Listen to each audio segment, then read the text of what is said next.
गाड़ी में बैठ जाओ।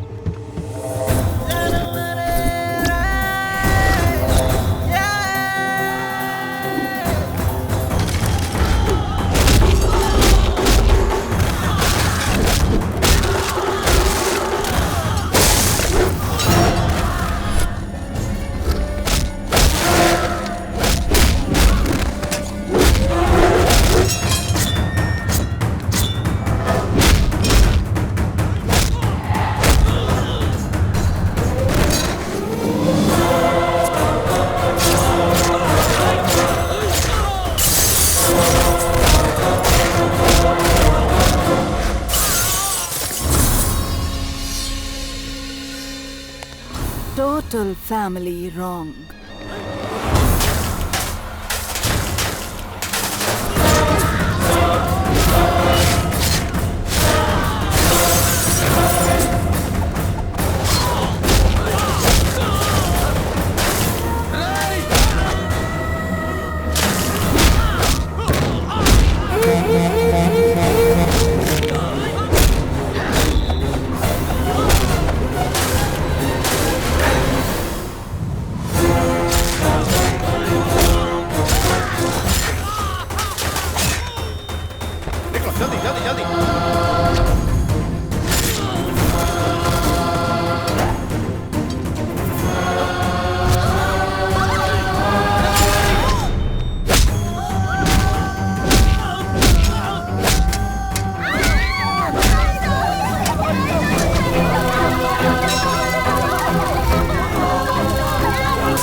कंफर्म मारेंगे। ये तो डिक्टेटर हैं, किसी की बात ना सुनने की वजह से सिचुएशन आई है। आज इसके बीवी की हालत हुई है, कल हम भी खत्म हो जाएंगे। चलो बैठो बैठो जल्दी। मेरी बात सुनो। ससुर जी जो कह रहे हैं सही कह रहे हैं भैया।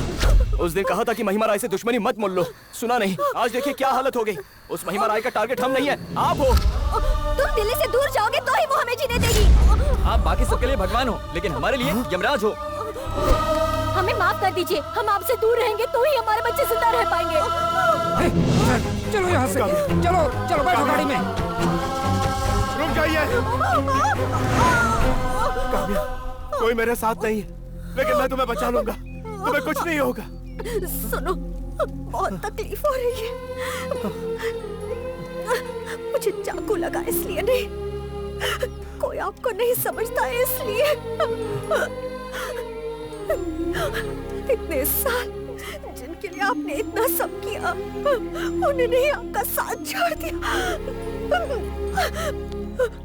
जिन्हें अपना समझा वो पराये हो गए। मुझसे वादा करो, तुम मेरे डैडी के पास जाओ, मेरे डैडी को संभालो। उन्हें पता नहीं चलना चाहिए कि मैं जिंदा नहीं, मर चुकी हूँ। काम्या,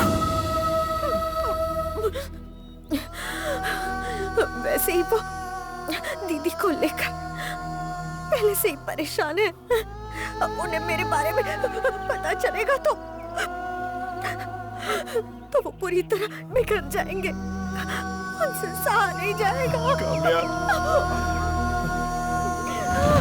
काम्या, तुम्हें कुछ नहीं होगा। काम्या, काम्या। मौत से जूझ रहे इस घर की बहू को तुम छोड़कर आ गए। तुम्हें जरा भी तरस नहीं आई? हो क्या गया है तुम लोगों को? तुम क्या समझते हो ये सारी जायदाद किसकी है? हमारे पिताजी और उसके पिताजी भाई जैसे थे। हमारे पिताजी जब बिजनेस में धोखा खाकर अपने बच्चों के साथ सड़क पे आ गए थे, उस वक्त सिर्फ उन्होंने ही सहारा दिया था। आज जो तुम लोग इतने शानो शौकत से जी रहे हो, बड़े लोग जो हमें इज्जत देते हैं, ये सब उनकी दी हुई भीख है। भगवान को मंदिर की जरूरत नहीं होती, लेकिन बिना भगवान के मंदिर की कोई कीमत नहीं। वो भगवान है और उसके बिना इस घर की भी कोई कीमत नहीं। भगवान नहीं, हमें जहन्नुम में पहुंचाने वाला वो एक शैतान है। हमें माफ कर दो भैया, हमसे अनजाने में गलती हो गई। भैया जहाँ भी होंगे हम उन्हें ढूंढ लेंगे और उनसे माफी मांगेंगे। उसे आना होगा तो खुद आएगा, हम उसे नहीं ढूंढ पाएंगे। उसने जो एक बार फैसला कर लिया वो उसे मरते दम तक निभाता है।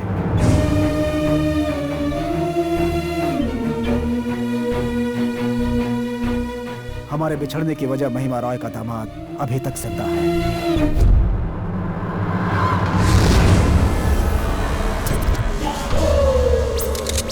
Shoot him.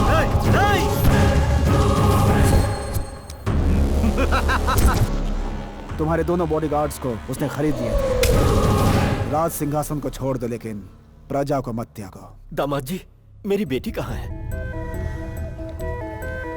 डॉक्टर साहब, अब मेरी पत्नी कैसी है? Your wife is perfectly all right. घाव गहरा होने की वजह से कोमा से बाहर आने में थोड़ा टाइम लग गया। मुझे खुशी है कि आपकी पत्नी ठीक हो गई। डॉक्टर, काम्या जी अपने बेड पर नहीं है।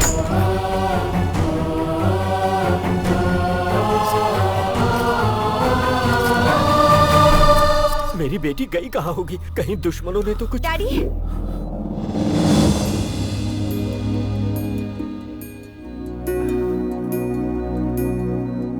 काम्या बेटी।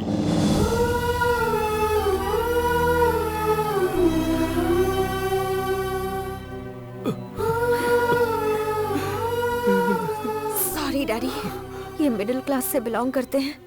मैंने आपको ऐसा झूठ बोला था। इन्होंने भी मेरे कहने पर ही। तू सॉरी क्यों बोल रही है बेटी? बल्कि शर्मिंदा तो मैं हूँ। चल बेटी। मैडम, इतना प्यारा पति पूरे भारत में ढूंढने से नहीं मिलेगा आपको। सच कहा ना मैंने।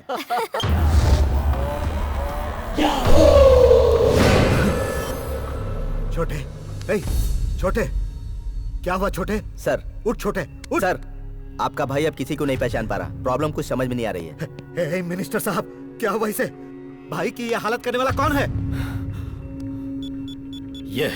ये है वो। तुम इसे जानते हो? दिल्ली को थर-थर हिला देने वाला डिक्टेटर है ये।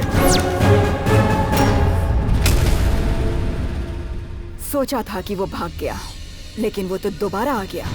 दामाद जी, अगर उसने दिल्ली में कदम रखा तो हमारे सारे पॉलिटिकल प्लान्स बर्बाद हो जाएंगे। वो बचना नहीं चाहिए। He is wrong. तुम जब यहाँ नहीं थे उस बीच बहुत कुछ हो गया। चेंबर ऑफ कॉमर्स को महिमा राय ने अपने कब्जे में ले लिया है। I hope everything will be. चल उठ, उठ। चैम्बर ऑफ कॉमर्स सीट मेरी है। इस कुर्सी पर जिसे चाहूं उसे बिठाऊंगी। अगर किसी ने मेरे खिलाफ आवाज उठाई तो उसका सारा बिजनेस बंद। ये महिमा राय का ऑर्डर है।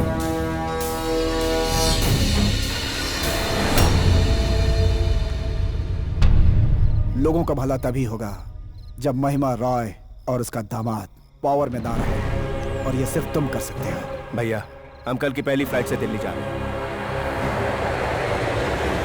डिक्टेटर दिल्ली आ गया है, कभी भी हमला कर सकता है। डिक्टेटर के डर से हमारे लोग दुम दबाकर भाग रहे हैं। इससे पहले कि वो हम पर अटैक करे उसे खत्म कर देते हैं। इस टाइम पर डिक्टेटर के सामने जाना ठीक नहीं है। उसे बल से नहीं, बुद्धि से मारना है। सोचो कैसे। मैं बताता हूँ। तू तो उसी के घर में रहता है, फिर तू हमारी मदद करने के लिए क्यों तैयार है? तुम्हारे इस सवाल में ही तुम्हारा जवाब है। उस घर में रहना हमारी बदकिस्मती है। वहाँ हमारा रहना किसी कुत्ते से कम नहीं है। जब तक नहीं था ऐश से जी रहे थे। इस बार उसका किस्सा परमानेंटली खत्म हो जाए तो ही चैन से जी सकते हैं हम लोग। चाहो तो इनसे पूछ लो। हाँ मैडम, ये बिल्कुल सही बोल रहा है। सिर्फ आप ही नहीं, उस डिक्टेटर की मौत का मैं भी इंतजार कर रहा हूँ। कल डिक्टेटर अपनी फैमिली के साथ कहाँ मिलेगा वो मैं बताऊंगा। तुम बस अटैक करो। अगर चांस मिस किया तो दुनिया हमें मिस करेगी। दामाद जी, कल के बाद से उस डिक्टेटर का नामो निशान मिट जाना चाहिए। उसकी मौत की खबर लेकर चैम्बर आना। मौत की खबर ही नहीं, उसकी डेड बॉडी लेकर ही आऊंगा।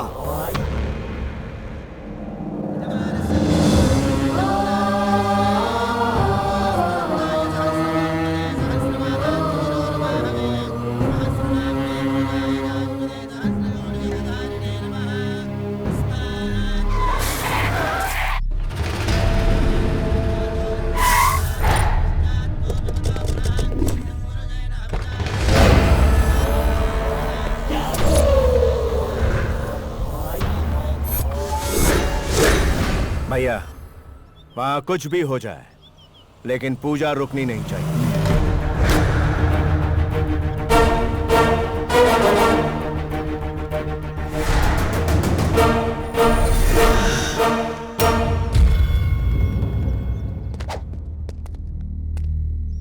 क्या हुआ? शॉक लग गया ना? 1 साल मैं तुझसे छिपकर जीता रहा हूँ। मेरा जान से प्यारा मेरा भाई तेरी वजह से मुझे नहीं पहचान रहा। लोगों को बचाकर उनकी नजर में तो तू भगवान बन गया, लेकिन आज तुझे जमीन में गाड़कर ऊपर पहुंचा दूंगा। आज चाहे कुछ भी हो जाए, तू मेरे पंजों से नहीं बचेगा। शेर को भी जब प्यास लगती है तो सर झुकाकर पानी पीता है। इसका मतलब यह नहीं कि वो वापस सर उठाकर वार नहीं कर सकता। देखने के लिए आंखें नहीं बचेंगी, सर उठाने के लिए सर नहीं बचेगा।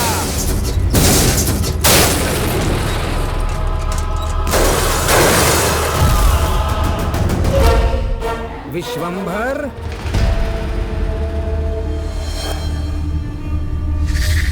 समझ नहीं पाए? डिक्टेटर को मारने के लिए तुम्हें यहाँ नहीं लाया हूँ, तुम्हें मरवाने के लिए ही तुम्हें यहाँ लाया हूँ। मार डालो उसे।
घर में घुस के मारता तो मर्दानगी होती, बीच सड़क पर मारता तो गुंडागर्दी, और अगर यहाँ मारूं तो प्रायश्चित होगा।